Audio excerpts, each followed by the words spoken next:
Dale just mentioned, I got fired up on sailing in the 60s. And of course, that was the age of the first round the world single-handed race. And so we would sit at school in high school doodling, drawing junk rigged boats and thinking about cruising around the sails around the world. That's when I got hooked. So what we're going to do tonight is look at our first long cruise and a lot of the mistakes we made and learn from them. And I know I can't teach most of you anything, so I'm hoping there'll be enough in this to at least amuse you for the next 45 minutes or so. So in 1971, I met a completely wild American teenager in England. She was way more fun than any English girlfriend I ever had, and I was very keen to impress her. My brother had a boat on the east coast of England, and he was conveniently in Canada at the time. So I said to Terry, why don't we go sailing on my boat? So we got on a boat, we loaded it up with homebrew, and Terry said, why don't we go to Amsterdam? Well, I had no navigational experience whatsoever, and we had no charts of the North Sea other than one from prior to the Second World War that covered the whole of the North Sea. So I said, sure. So I was sitting there reading Eric Hiscock's Cruising Under Sail, the chapter on piloting and throwing up in a bucket while we headed across the North Sea. Well, we made it to Amsterdam okay, but on the way back, we were becalmed at night, and we had a freighter bearing down on us, and that boat had a hand-cranked engine. You had to unscrew the spark plugs. It was a gasoline engine, pour gas in them to prime it, and then you had to crank it by hand, and sometimes it started in forwards and sometimes it started in reverse. And we had no time to crank the engine, and the ship hit us in the stern. And actually, we didn't sink, but it was a wooden boat. It split the transom off sideways at the back of the boat and took the planks on both sides about 6 inches above the waterline. So then they had to tow us back to Holland. So ever since then, I've focused on having reliable starting systems on my engines on my boats, which requires a certain amount of electricity. And that was what I learned from that. Terry apparently didn't learn very much, because 3 years later she married me. And before any of you laugh too loudly, I want to see your pictures from the 1970s. So, but I couldn't get her near a sailboat again for years. I mean, it was a fairly traumatic experience. So we built a couple of canal boats in England. The canals were built in the days when they were horse-drawn. So they're 70 feet long and 7 feet wide. So the boats you build are 70 feet by 6 foot 10.5 inches. And we built a couple of those and lived on them for 7 or 8 years. We needed an engine for the first one, and we were broke at the time. So I went to a scrapyard and I bought a diesel engine from the scrapyard, and then I joined a British-run government course on how to maintain your diesel engine. It was for farmers, so they could maintain their tractor engines. And I donated the engine as a class project. So I got it totally rebuilt for free by the class. And then I put it in the boat. And then after 25 hours, I did the first oil change, being quite focused on making sure this engine would last a while. And I drained all the oil out and forgot I'd done that. And then some friends came down and said, why don't we go to the pub for a drink? So I said, sure.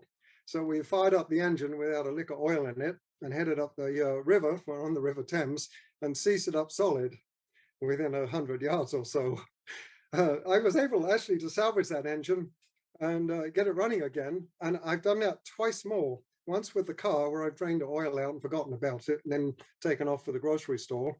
And the third time was on an oil production platform in the Gulf of Mexico, when I drained all the oil out of a 2,000 horsepower engine while it was running because they opened the wrong valve. And the guy on the other shift had bypassed all the safety shutdowns, so it continued to run until it melted all the white metal out of the bearings and seized the engine up. So the lesson I learned from that was, if you're going to run an engine without oil, make sure it belongs to somebody else. So then finally I got Terry to think about building a boat, a sailboat. And we moved to Louisiana, where her family was based, and we built an Ingrid 39 from a bare hull. And I had shortly before that read Miles and Beryl Smeaton's book, Once Is Enough. I don't know if some of you will have read it, where they got capsized twice going around Cape Horn. And so I was pretty paranoid about heavy weather. So we grossly overbuilt the deck structure on the boat. We effectively built 3 decks with deck beams and plywood and fiberglass. So the boat was chronically top heavy for the next 15 years. And anytime we went to windward, it always put the side decks under rail, underwater. And that was the boat we built. We bought the hull, but everything else we did ourselves. We melted the lead for the ballast and put everything else in it. It looks nothing like the boat we own today, but at that time, we're talking 1978, it was kind of the tail end of the period when we all thought double enders were the quintessential seagoing boat. We've learned a lot since then. We did our sea trials in Lake Maurepas, which is on the western end of Lake Pontchartrain, just north of New Orleans. That lake's only 12 miles in diameter and it's quite shallow. It's about 10 or 12 feet deep mostly. And they get some pretty serious squalls come through there, thunderstorms with 50-knot winds, and it gets rough fast. So we had some of our most exciting sailing experiences actually in Lake Maurepas. We ripped a winch off the mast, we broke the boom on the staysail. We rolled the side decks under with the portholes open and had water coming in the cabin. So we had some pretty serious sea trials in that little lake. And then finally we decided we were ready to go to sea. And between us and Lake Pontchartrain was an interstate and an old road bridge. And when we got to the bridge, we discovered we couldn't fit under it. So we built this boat to go around the world and we couldn't get out of Lake Maurepas. So luckily, because it was so top heavy, I was able to go to the top of the mast and we could lay the boat up against the pilings on the channel under the bridge there. And I could grab the underside of the bridge and I could roll the boat over sideways until it fit under. And then we'd go under one of those beams. Those beams look quite small from down here, but they're actually about 8 feet deep. And then we'd pop up between the beams and then we'd get to the next one and I'd roll the boat over again. And so we got ourselves out of Lake Maurepas and into Lake Pontchartrain and ready for our first serious sailing experiences. So for our sea trials, or open ocean trials, we decided to go to Mexico, which is about 500 or 600 miles from New Orleans across the Gulf of Mexico. And you've got two problems. Is the prevailing wind is from the southeast, so it's mostly a windward passage. And you've got the Gulf Stream loop current that comes up into the Gulf of Mexico and swings around on the perimeter of the Gulf Stream. It's running at 4 knots in the big loop current and then back around and up past the Florida Keys. So with a boat that wouldn't sail to windward, 4-knot adverse current, the only way to do the passage was to make sure we had adequate wind from at least the beam. So I waited for a strong cold front, because in that part of the world, when you get a cold front coming through, you get northerly winds for, depending on the strength of the cold front, from 2 to 5 days. So I picked a real doozy of a cold front. So we had gale force winds for 5 days, but at least they were from behind us.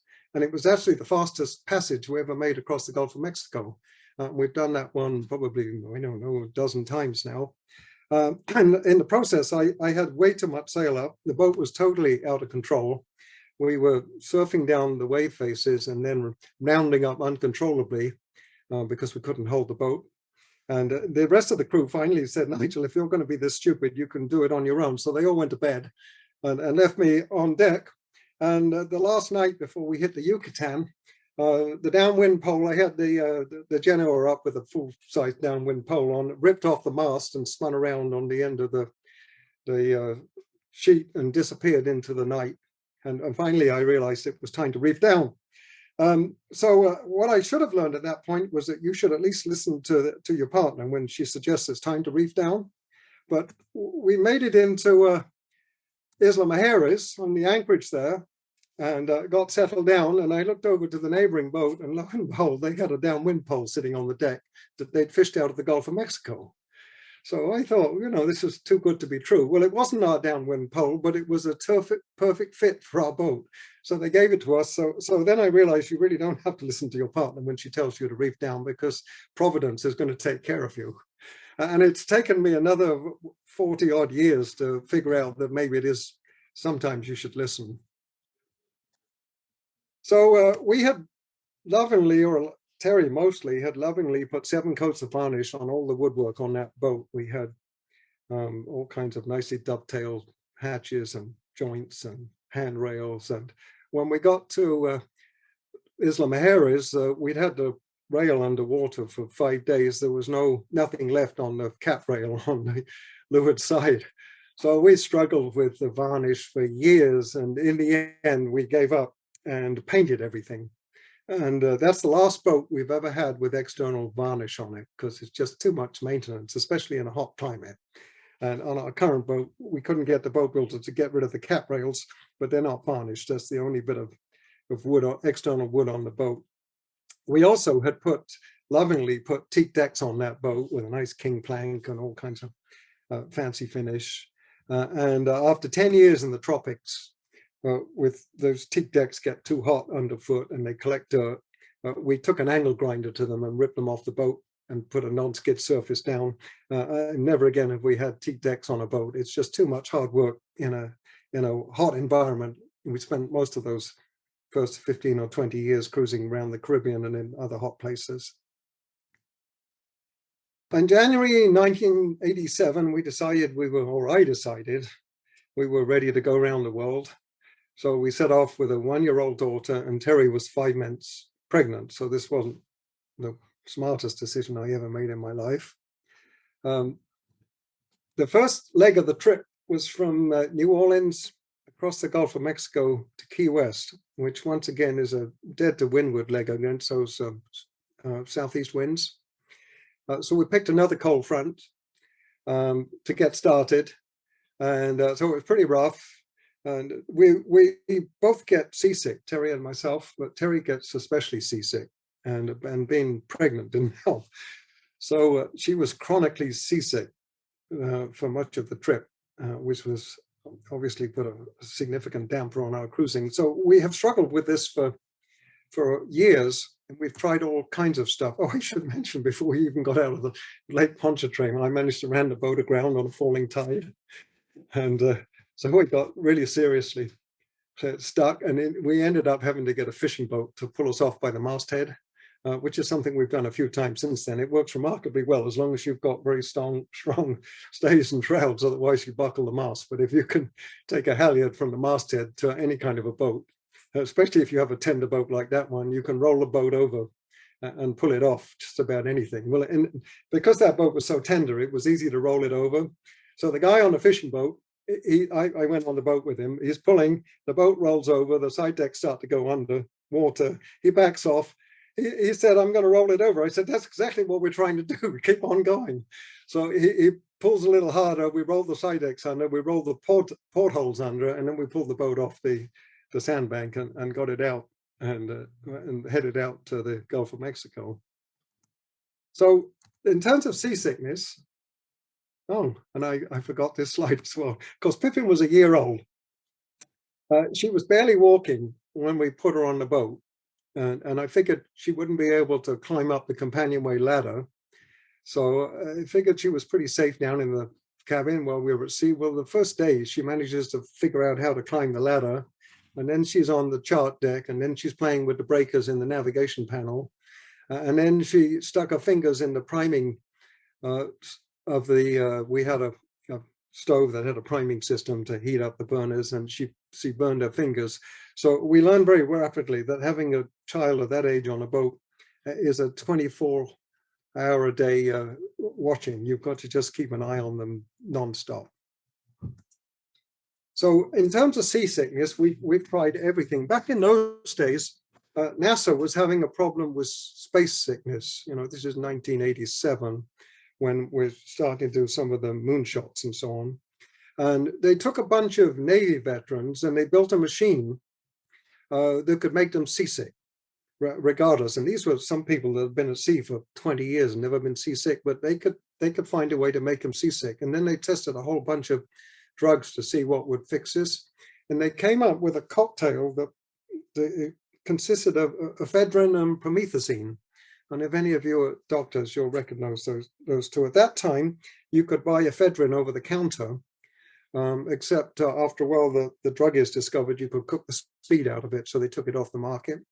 But so we got a prescription for promethazine, and we bought the ephedrine. And if you took those two together, it actually is a magic cure for seasickness. The promethazine is a downer, so it makes you go to sleep, but the ephedrine is an upper, so the two of them together was remarkably effective. So we used that for a number of years, and then they took the ephedrine off the market. We tried the scopolamine. I don't know how many of you have tried that, but I found with the patches I couldn't read a chart. The symbols would be jumping around on the chart. We tried the wristbands. In extremis, you can actually get suppositories that they give to women that are having real problems with sickness during pregnancy. It's a suppository from Compazine, but again, you need a prescription. But we pretty much settled on Stugeron, which is something you can buy all over Europe over the counter and in Canada and Mexico, but not in the US, which is moderately effective. And we also, some years ago, came across these goofy glasses that they call boarding ring glasses. They have a colored liquid in the rim. And when your head is moving around, the level of the colored liquid is changing all the time, and it's simulating a horizon. And they're surprisingly effective. I've tried them on Terry and on somebody else that's chronically seasick, and they don't cure the queasiness, but they seem to cure the seasickness. So they're worth a shot. I don't think they call them boarding ring anymore, but they seem to work. So we made it to Florida, and we made some changes to the boat on the basis of the experience crossing the Gulf of Mexico, and then we headed to the Bahamas. We sat in Fort Lauderdale with an anchorage with a bunch of other cruisers, and we're neophyte cruisers, so we're asking for lessons from everybody that's there. And there's a cold front coming. My instinct was that we should get going, because once again we'll have northerly winds for at least 2 or 3 days, and we can cross the Gulf Stream on a reach and head down to Nassau on a reach. Maybe even a run, but everybody talked us out of it. They said you don't want to be in the Gulf Stream in the middle of a northern, and so we waited and waited, and we left on the back of it, and we had another miserable passage because the wind headed us. And at that time, there were none of these charts we have now where we could have crossed the banks in the Bahamas. We had to head up to the Northwest Providence Channel and then down to Nassau. So something I learned fairly early on was to know your boat and not pay too much attention to other cruisers, because we've been in anchorages many times where the cruisers will all talk to each other and they'll scare each other out of doing a passage which they're perfectly capable of doing. And so know your boat and know what it's capable of, and do what you think is right. The Bahamas in those days, the only charts available were based on surveys from the 1830s and the 1840s by the British, which is why we had to stick in the deep water. Nowadays, of course, we got lots of wonderful charts of Bahamas. So I got subsequently into some really serious analysis on looking at charts and chart data and electronic charting. And actually, I have a book on that, How to Read Your Chart. And it came up with a lot of interesting stuff, which I think most of you already know, but it's worth skimming through. Most of the data, soundings data on our charts still predates modern soundings data collection. And in the pre-electronic age, the positional accuracy they were looking for this data was 1.5 millimeters times the chart scale, which means if you've got a chart on a scale of 1 in 20,000, which would be a pretty detailed chart, the level of accuracy they were looking for is 1.5 times 20,000. That's 30,000 millimeters, which is 30 meters, which is 100 feet. And then offshore, the level of accuracy is way less than that. So all of our GPSs now will give us accuracy down to pretty frequently down to 6 feet. So our instruments are way more accurate than still the majority of the data that we have on our charts. And then when the NOAA and others got into digital charting, they didn't have the budget to go out and resurvey. So what they did was to digitize the existing database. So most of those inherent errors in the old data have been carried over into modern charting. And then there's all the stuff they missed. This is the USA, the San Francisco, and you probably remember this from 2005. It hit an underwater mountain. They were cruising at 500 feet in waters. I think it was 5,000 to 8,000 feet deep, and they hit a mountain that just wasn't on the chart. So the electronic charts we've got have also mostly been made from digitizing paper charts or that existing database. There are two methods: the raster scan, where they effectively take an electronic photograph and turn that into a chart, or the vector charts, which is what we all have in our chart plotters, where they take the data and they put it into a spreadsheet, and then they reformat it and put it back on the chart. So in order to do that, somebody has to look at a display of that raster chart or the original survey on a screen, and then has to click on every bit of data on that screen, every sounding, and then has to enter that data into a database. So there's a human interface between that original data that's now on the chart and our vector-based charts. And there's errors creep in at this process. So here we have on the left, a paper chart for our local river in Maine, Sheepscot River, Haven Cook Harbor. And that's and then on the right, I have two vector-based charts, which is what you get in your chart plotters, based on that original data. And if you look closely, you'll see not a single one of the soundings on the vector chart is in the same place as it was on the original chart. And there are features that are missing, because whoever was sitting there with that original chart in front of them and clicking on the screen that day was being a little sloppy. So there's a whole new layer of errors that have come into our chart plotters, all the charts we have on our chart plotters, over and above what was in the original data. And then when they zoomed out, so to speak, in the paper chart days, they always selected the low water soundings and the hazards first and put them on the chart. And then if there was no room for anything else, that's all that was on there. Well, when we zoom out with a vector-based chart, they have software which just decides how to simplify the chart, because you can't keep all the data because you wouldn't be able to read it. And this zooming out software doesn't necessarily keep all the shallow water soundings. So when you zoom out, you can lose a lot of essential data. And that, of course, is how the Volvo team Vestas hit that reef in the Indian Ocean, because they zoomed out and they lost all of the data on the reef. And the charts they were looking at, the one at the top left is zoomed in, where it clearly shows the reef. And the one at the bottom right is what they were using, and they had zoomed out and the reef disappeared. So there's a number of things we have to be aware of with our electronic charting. What I always do when I zoom out to plot a route, and I put it on the chart, and then I zoom in to the highest level that I can, and I go along every inch of that line that I've put on that chart, and I check for hazards along the route, and then I modify the route to avoid the hazards. And I think about if the wind changes, what are we going to do to get out of the situation? But we have to be fairly cautious in terms of the way we use these digital charts. And also we have to think about a circle of error around all of the soundings, because they may not be in the right place, and all the other hazards on the chart. So on the other hand, we got some unbelievably good private label charting these days. These are from the Explorer charts for the Bahamas.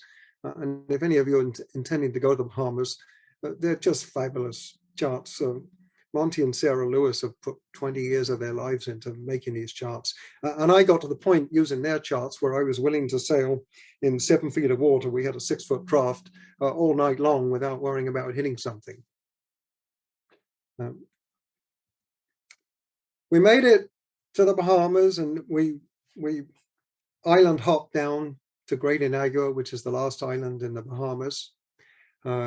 It's notable for its salt. They have lagoons there that they dry in and they bulldoze. That's all salt in that photograph. And then the lagoons are home to tens of thousands of flamingos. There's only 3 places in the Caribbean that I know of where there are substantial flamingo flocks: in the Yucatan, in Cuba, and in Great Inagua, and we've been lucky enough to visit all of them. It's spectacular to see all these flamingos. From Great Inagua, we headed to the Dominican Republic. Once again, I picked a cold front because this is a windward passage, but the cold front fizzled out on us after 24 hours or so, and I had been well reefed down. And we had hang-on sails on that boat, so I went forward to put some more sails up. And I wasn't wearing a harness. It was nighttime, and the boat rolled and tossed me over the side. And I hit my head on the way over, and it stunned me. We had a big bowsprit on that boat, an 8-foot bowsprit with a whisker stay. I just happened to fall across the whisker stay with my armpit over the whisker stay and came to hanging from the whisker stay with my, in the water, and climbed back on board. So that was a pretty dramatic lesson in the need to clip on when going forward. And I learned the hard way, well, the lucky way, really. Terry would have woken up in the morning with me missing from the boat, and her alone on the boat. So it actually, she had nightmares for a while after that. We made it into Puerto Plata. It was a miserable anchorage. The swells come right in there when the trade winds are running, so the boats roll all over the place. The holding is terrible. Every twice a week, a big barge would come in, and when the tugs pushed it onto the dock, the wash from the tugs would break half the boats loose in the anchorage. We'd all be spinning around and dragging our anchors. But it was a wonderful place to visit. It was our first truly Caribbean anchorage. It's a vibrant island with lots of fun and interest, and we happened to be there for the National Independence Day, which is a huge celebration. And we got our first lessons in dealing with officials in foreign countries. And we've learned 3 things over the years. One is patience, 2 is a sense of humor, and the third one is never to pay bribes. And I can honestly say that in all the years when we've been hit up for bribes, we've never knowingly paid a bribe. I always insist on a receipt. And if we get a signed receipt, I figure it's probably a legitimate charge. But if we start to pay bribes, it makes it much harder for the next people. That gunboat is actually, we got arrested in Cuba. They thought we were spying for the CIA. So they arrested us and held us on the boat for 9 days while they figured out what to do with us. And then they decided we were probably okay. And they gave us a permit to sail around Cuba so that we could do a cruising guide to Cuba. And we actually were the first boat since the revolution to go in and out of every bay and anchorage on the coast of Cuba. Unfortunately, that guide never went anywhere because right after we finished it, the Cubans shot down those 2 planes over Havana, and that killed the market for the guide because the Americans reimposed the embargo. But to move eastwards from the Dominican Republic to the Virgin Islands and onto the West Indies is windward the whole way. So this is where we learned about the katabatic effect, where if you stay close to a coastline with high mountains at nighttime, the cold air coming down off the mountains reverses the airflow. You get an offshore breeze, and it can cancel out. It can be powerful enough to cancel out trade winds. So we crept along the north coast of the Dominican Republic, but less than a half mile offshore, which was a little scary back in those days because there's no lights on the shoreline and we had no radar. And this was pre GPS days. So it was a little nerve-wracking, but we crept along that north coast of the Dominican Republic using the katabatic effect with beam winds, light winds, and calm seas, while a group of other sailors that left with us from Puerto Plata at the same time went further offshore, and they all got beat up. One of them was a wooden boat that sprang enough leaks that they had to turn around and go home. Another one lost its forestay and almost lost its mast. And in the meantime, we had some pretty nice sailing all night long. We've used that subsequently along the south coast of Puerto Rico and nighttime passages using the katabatic effect, and along the north coast of Venezuela. It really does work. From Samaná at the eastern end of the Dominican Republic, we headed over to Puerto Rico, and then we coast hopped along the coast south of Puerto Rico, where there's a number of really protected anchorages. We got our first experience of mangroves and exploring the mangroves. They're really interesting. And snorkeling in the base of mangroves, there's all kinds of interesting fish life and so on. Puerto Rico is a lovely island with some San Juan in particular has some wonderful architecture from the Spanish occupation back in the 15 and 1600s. And then on to the Passage Islands. By now it's getting pretty hot. I think we're probably into March. We had a full-length awning on that boat, and then we had wind scoops. So we could maintain a decent breeze through the boat. And as long as there was any kind of wind in an anchorage, we were comfortable on the boat. And we've never had air conditioning. We've never felt the need for air conditioning other than when we've gone into marinas where you can't control the airflow. And so any kind of a wind scoop on a boat, if you've got more than 5 knots of breeze, will keep it cool enough, in our opinion anyway, to be comfortable in the boat. We had a top opening fridge on the boat, which years ago we all thought this was strictly necessary because of the heat losses when you open a fridge or a freezer. And in fact, if you open a fridge in the tropics with bare feet, you can feel the cold air spilling out. But years later, I did a whole bunch of energy analyses on how much energy is actually contained in that cold air, and it's not very much. So ever since then, we've had a front opening fridge on our boats. It makes life a whole lot easier. We still have a top opening freezer. The key issue with any kind of front opening refrigeration system is to make sure there's no air leaks. If you're getting a whole bunch of frosting on the evaporator plate in the fridge, you have an air leak. And it's letting in humid marine air and it's condensing out, freezing on the evaporator plate. And the way to test for this is to get a banknote and stick it in the door and then close the door and pull it out. And if there's no friction, the seal's not seating. And then just move all the way around the perimeter of the fridge or freezer and make sure there's no places where the seals aren't seating. To the Virgin Islands and then on to Antigua. A couple of really miserable windward passages. And now we're into the land where the dinghy becomes our essential mode of transportation. We had built a gorgeous lap straight clinker dinghy for that boat. It was steam bent oak frames, mahogany planking, copper rivets, and it sailed really nicely and it rode. It was a beautiful little dinghy, but unfortunately it was quite heavy and awkward to get on and off the boat. And I ruptured a couple of discs many years ago working in the oil fields. So I've had back problems ever since. So we had to give it up because it was too heavy and awkward to get on and off the boat. So we built a cold molded version of the same dinghy, which was significantly lighter. Right here, we're exploring a jungle river up in Guatemala, and we've just hit a stump and punched a big hole in the dinghy. And we're miles from anywhere. So we got to find a way to get out of there because nobody's going to come and help us. So we had a boat cushion there that we managed to rip it apart and stitch a section of the innards onto the hull to at least stem the water flow and get ourselves out of there. But one way or another, we gravitated to a rubber flubber like everybody else because they're just so convenient.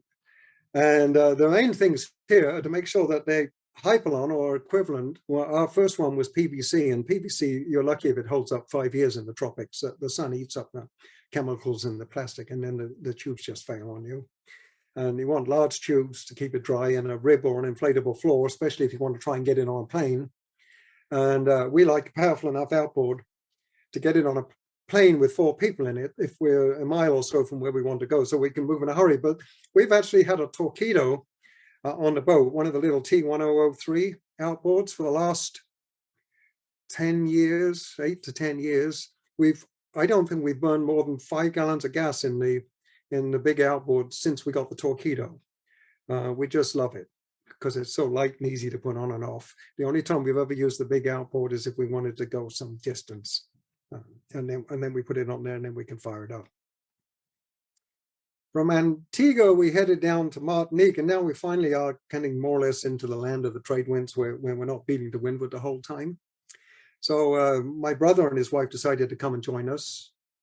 And we learned very slowly, it probably took us 20 years to learn this lesson, was you cannot operate a cruising boat on other people's schedules. You know, they want you to pick them up in Antigua on Monday at noon, and they want you to drop them off in St. Lucia 2 weeks later to noon on 2 weeks later. And you end up beating the windward at both ends of the trip because the weather just doesn't fit. But it took us an awful long time to learn to tell people that they're welcome to join us, but they have to come and find us. You know, we'll be somewhere close to where they land, but then they got to get on local transport, come find us. We've also learned over the years a lot about crew. We've not had a whole lot of crew on the boat, but we've had some disastrous crew. The worst one was a geologist who decided to join us for a 6-month cruise around Belize and Guatemala, and he collected rocks everywhere we went. And so the boat started to take a list to port. So finally I told Bill that the rocks had to go. It was him or the rocks. So he was out there with a chipping hammer for several hours. And at the end of that, his berth cushion was like 6 inches higher than it had been before he started. He'd hidden all the rocks under his frigging cushion, and the boat still had a list to port.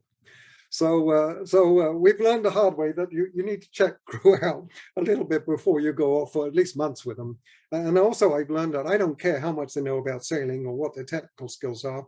The two things I'm interested in is whether they get seasick or not, and socially whether they're compatible with us, because I can teach them everything else they need to know. And Terry was chronically sick. One year she got hepatitis and then a secondary kidney infection. We were in the Isla Mujeres once again in the Yucatan, and with 2 small children, and she came very close to dying on us. And I had to find a crew to get back to the States. And this guy, Jake, was walking down the dock with a backpack. And I asked him if he wanted to go to the States. He said, sure. So he came on board as a crew. That was 29 years ago. He has crewed with us ever since. He just loves to sail. When he can't find a boat to sail on, he signs up with some outfit in England that finds him a job. And then if he gets a sailing offer, he quits the job and comes sailing. So he's been just fabulous crew. And then Bob is the other one there. He's a former airline pilot that they retired him early, loves to sail. Just a terrific crew. So basically, ever since we found them, we've never asked anybody to crew with us. From St. Lucia, we headed down further south. And in St. Lucia, I had a rather interesting lesson in anchoring.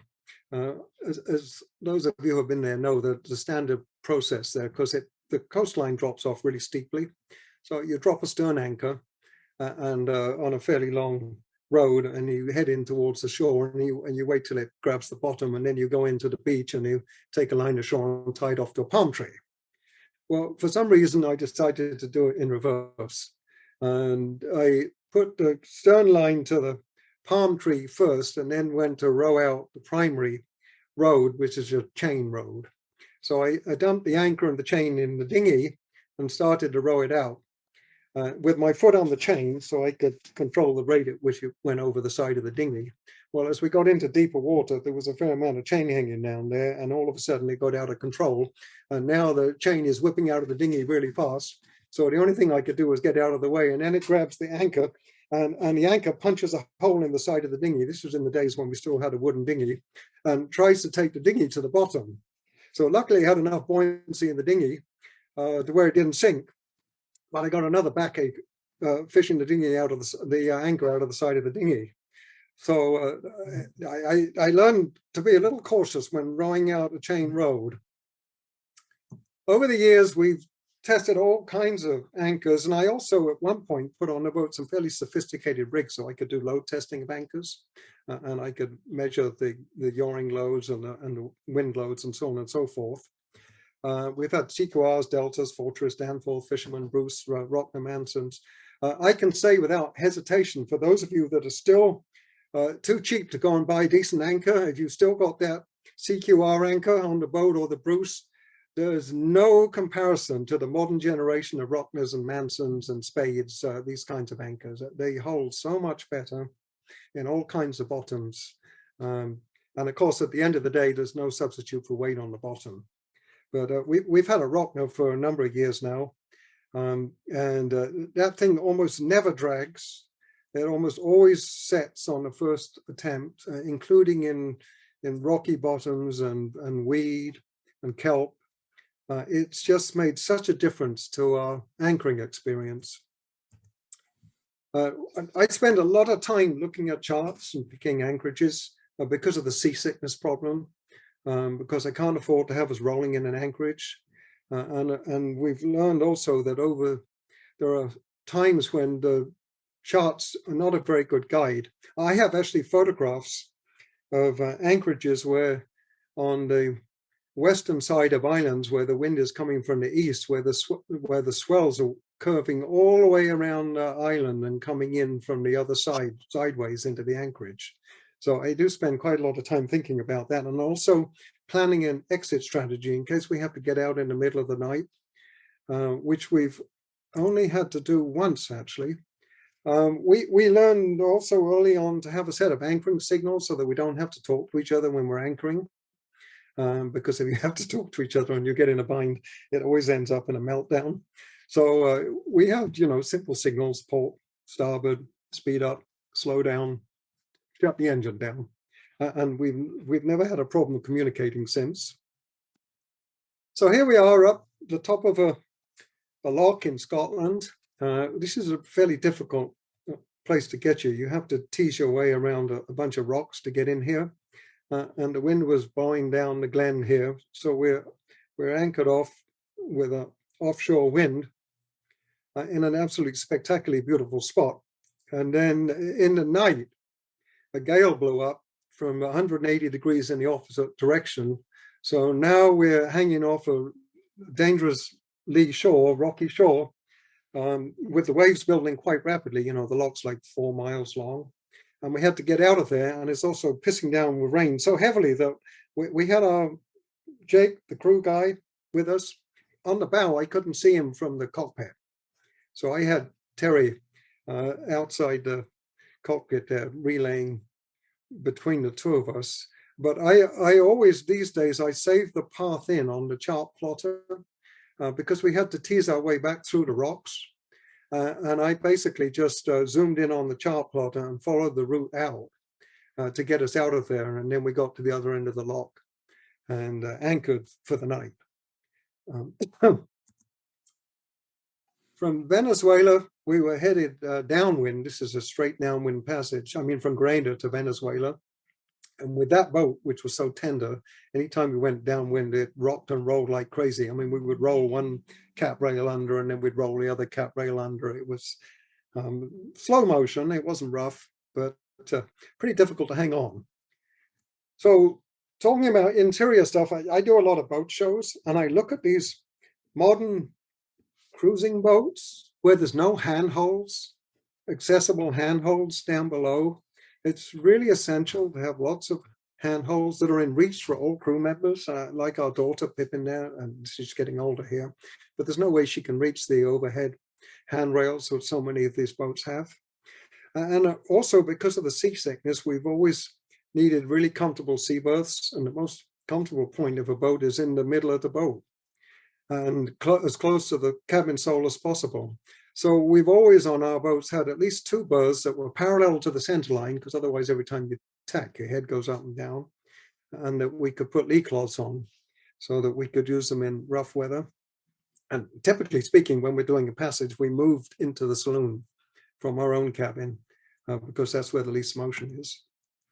But you need comfortable watch-keeping station. One of the things I did when I used to test boats for sail was to climb in the cockpit and sit down and lean back. And on the vast majority of boats, the back of the seat hits you in the small of the back, and you know immediately that that's going to be a chronically uncomfortable boat at sea for any extensive watchkeeping. So that's another requirement I have, that we have really comfortable watchkeeping positions, so that if we're out there for 3 and 4 hours, we're not doing ourselves a personal injury.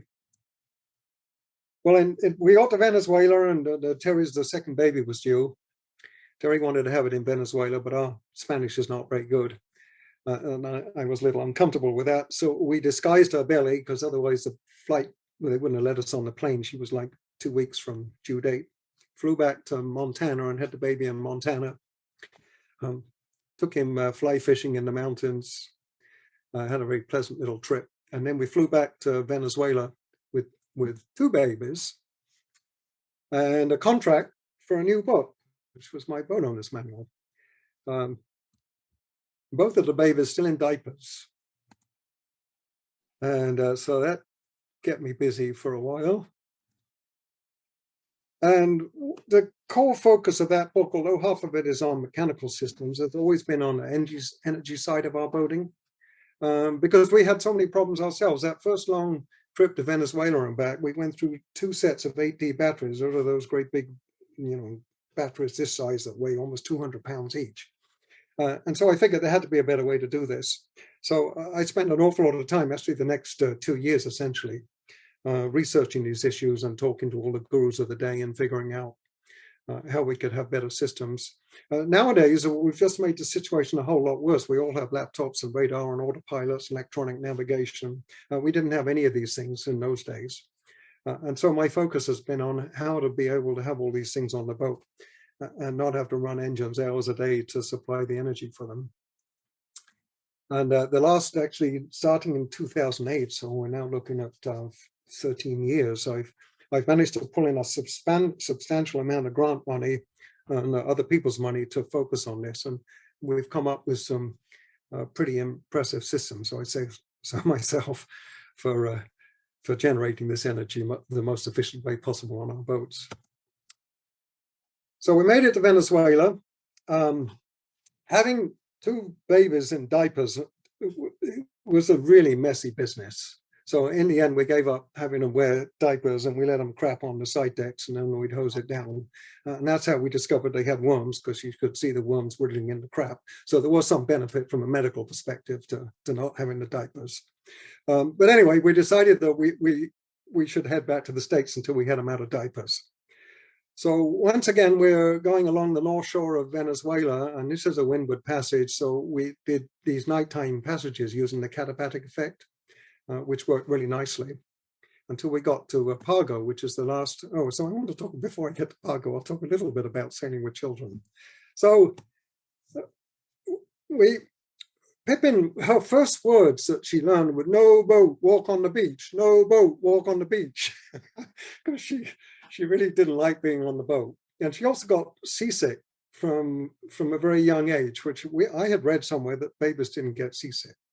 So we had some pretty hard lessons here.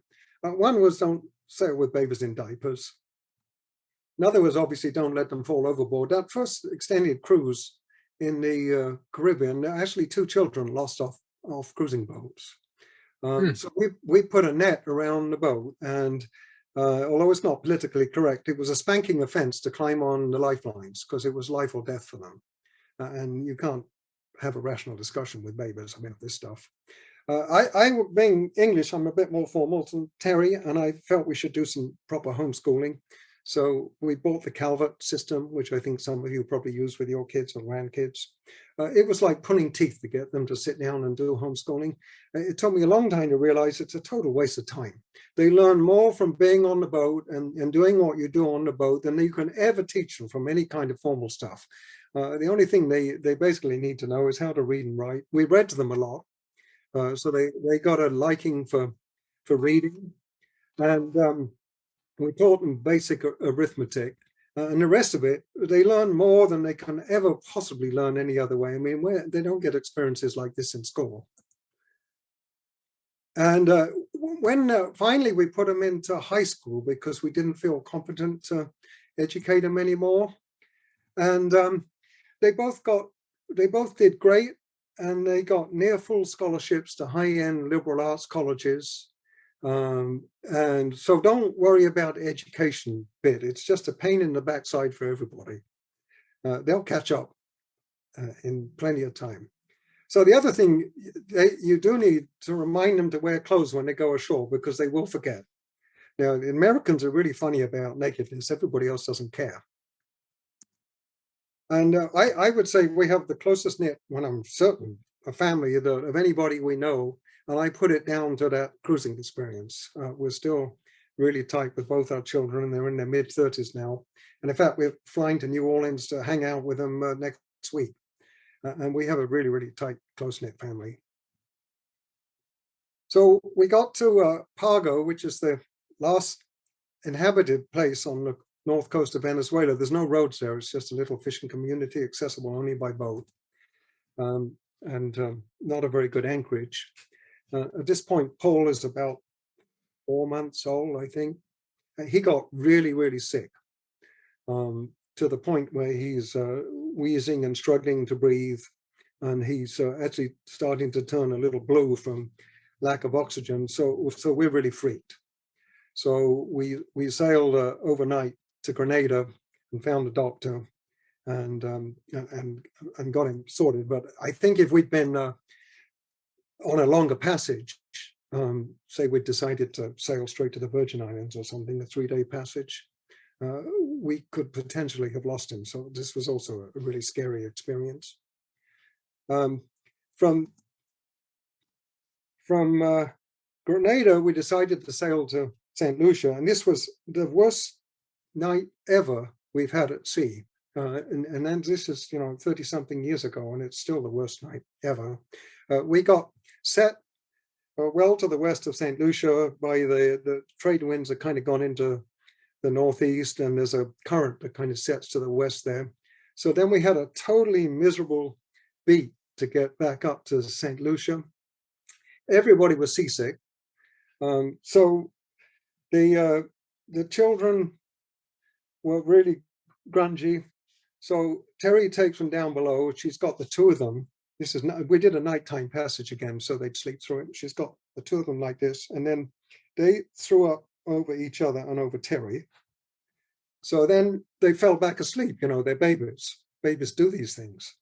So Terry doesn't want to wake them up. So she's sitting there, and then so she throws up over the two children. So we have to hold the three of them out into the cockpit at like 2 o'clock in the morning, covered in vomit. So we clean them up. And then Pippin decides she's hungry. So I go get her a banana. So she's eating the banana. And then on that boat, we had a long tiller, a 7-foot tiller with a little homemade autopilot system, that windbane that I'd rigged up that had a little mini tiller that operated off the big one. So with a trim tab. But the net result of this, it worked quite effectively, but the big tiller could swing across the boat. And the little tiller was working it from the wind tab. Well, a wave hits us, the big tiller comes whipping across the boat, and it hits Paul in the forehead. And both Terry and I look at him, and he's got this big flap of flesh hanging off his forehead. And so we think for a minute we've killed him. And then he starts screaming, so at least we know he's still alive. And then on closer inspection, it turns out to be a bit of banana peel that Pippin had thrown away, and the wind had plastered it on his head. So, I mean, it was a really awful night. So we got into Marigot Bay in St. Lucia, which in those days, as before they put the hotels and everything in, was a classic circular bay with coconut trees all around it. It's where they filmed Dr. Dolittle. And I said, all right, this was my dream. This is clearly not working. We need to do something else. We can't keep doing this. So we considered buying a farm in Montana. We made a bid on a bankrupt farm in Montana.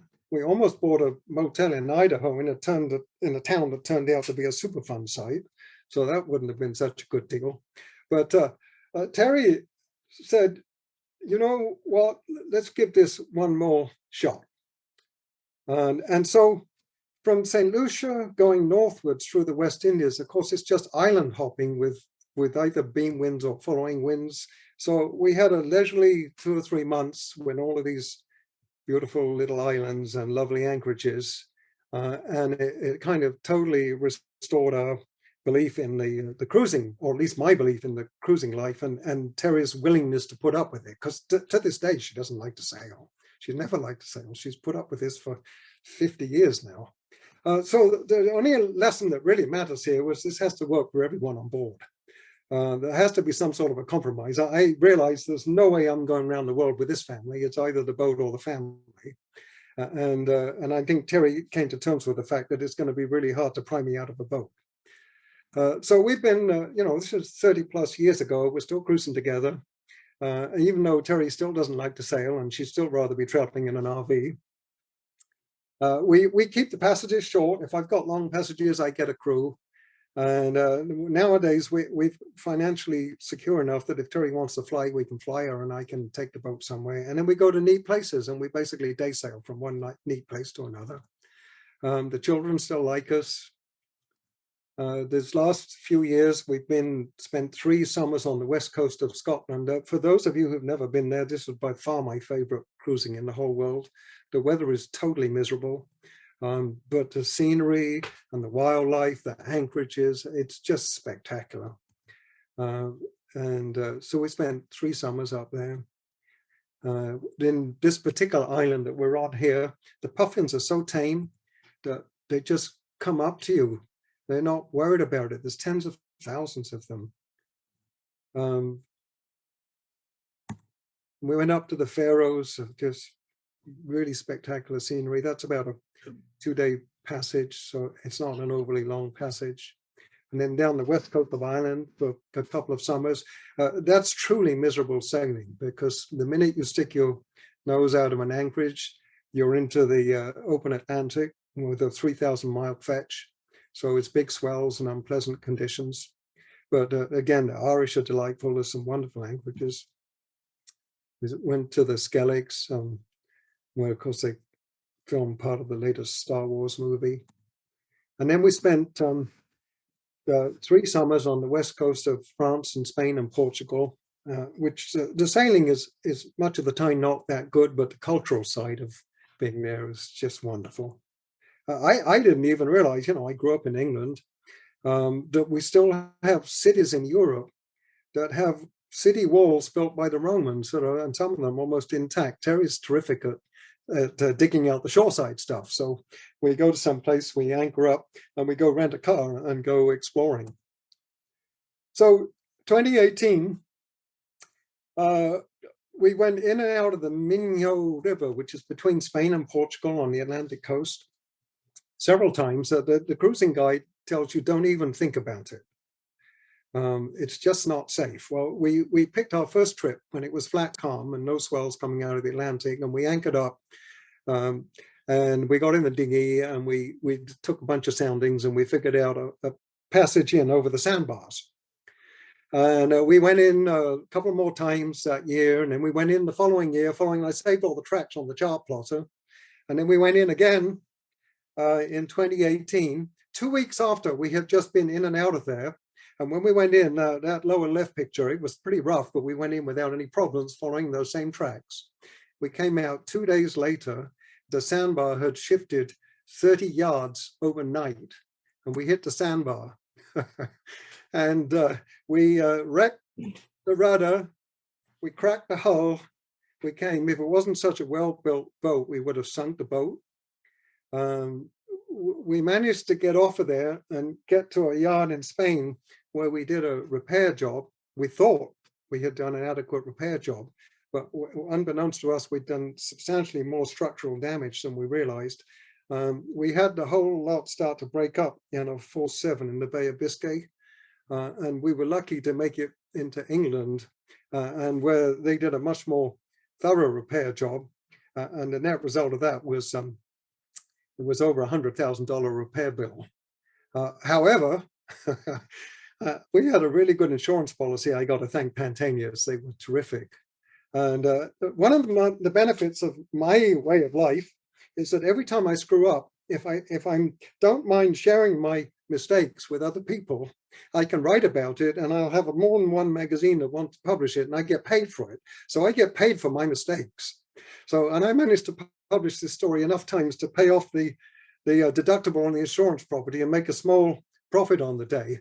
However, what it's done is severely dent Terry's faith in my navigational skills. So I'm somewhat more restricted on what I'm allowed to do these days. Yeah, when we pulled the boat out in England, you could just push on the rudder and the skeg and the whole lot just wiggled sideways. And this was after we'd just been through a near gale in the Bay of Biscay. So we've come a long way in the past 35 years. The magic of cruising hasn't changed. There are still lots of places in the world we want to explore, and we'll run out of places to go long before we can. And that's top left, that's our first boat, the one we built ourselves. Bottom right is our current boat, which is a fabulous ocean-going cruising boat built by Marlow Yachts in Sweden. Unfortunately, they went bankrupt in the recession. And there's Terry, without whom none of this would be possible. And that's all I have for you. And I'd be happy to, I'd like to hear your stories rather than just have questions.